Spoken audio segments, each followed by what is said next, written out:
Where would you want to see those improvements, and how maybe you actually achieve to improve the political discourse for today? I think, we were talking right before this about how one of your passions with this project is to get people engaged in their local politics. That's where I would start. I think one of the things that's really harmful about the way we engage with politics today is that nationalization of politics I described. I mean, it's hard to avoid it because everything does feel so sort of existential and consequential. But it is really a shame that almost, a lot of politically engaged people across the country would recognize Marjorie Taylor Greene or AOC, but probably don't know their own congressional representative, much less the people in their city council, for example.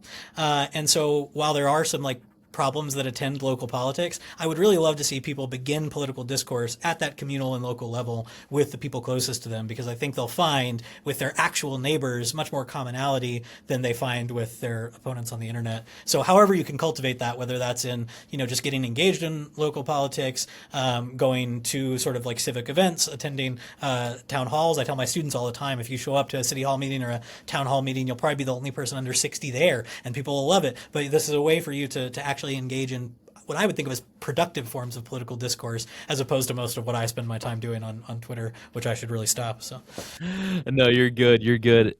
But I mean, you mentioned that going to a city hall, you're going to be, someone under the age of 60. They're going to be the only one there under the age of 60.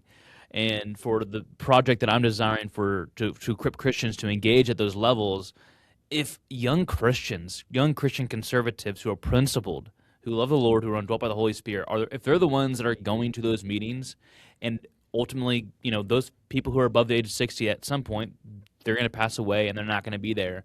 And I would really love for strong, principled evangelicals to be in those places where they can meet the needs of those around them. They can really come from a vantage point of knowing that the state can't save anybody, but the state does have a place and a role in society, and try to ultimately produce some sort of unity, even in a pluralistic age. Speaking of living in a pluralistic age, we do live in a time where American politics does seem uniquely fractured.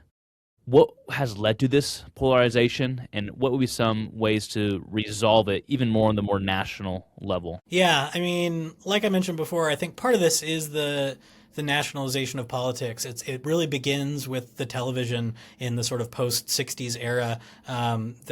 Richard Finno has a couple of books, classic kind of on the ground studies of what it means to be a representative in Congress, and he kind of tracks the change in representation style from the older, what he calls home style, which is I'm going to the corner market, I'm going to the general store, I'm going to hang out with the people here, figure out what they want. To he compares it to Newt Gingrich showing up on TV and addressing people primarily in that way. And we've moved that onto social media now. And I think this leads to more and more of the sort of team sportization of politics and the polarization you're describing. So polarization is this combined phenomenon, right, where both sides are both becoming more tightly packed in their own camps. They're becoming more coherent within themselves, and then they're moving further apart on the ideological spectrum, and that just seems to be observable, especially at the congressional level.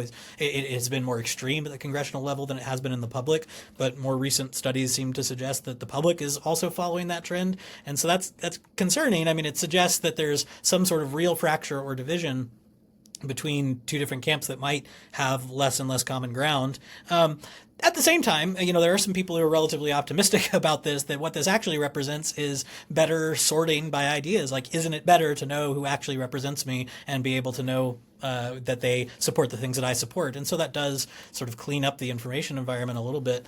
But I think it is, it's a real shame to not be able to have those productive conversations across the aisle. But again, back to the previous question, I think people will find that those productive conversations happen more easily on that local level, where so much of nationalization of politics has led us to treat high level political issues as the most salient. But what you were just describing about what is the government's role in promoting the common good in your community, what does that actually look like in a sort of proper limited way with the principles embodying the American federalist system? most of those questions are things that you can answer without having strong opinions on Israel-Palestine conflict, for example. Hmm. Like these are things that are so far beyond the day to day for most of us, and yet have become the thing that we talk about. And I think that's kind of unfortunate. So I'm always encouraging my students to like find sources for information that makes these things more tangible, more real, more digestible, and then basically give them the resources to have more productive conversations with even the people with whom they disagree. I don't know if that will have any actual consequential effect on polarization in the long term, but I know that it's more psychologically healthy for them as individuals.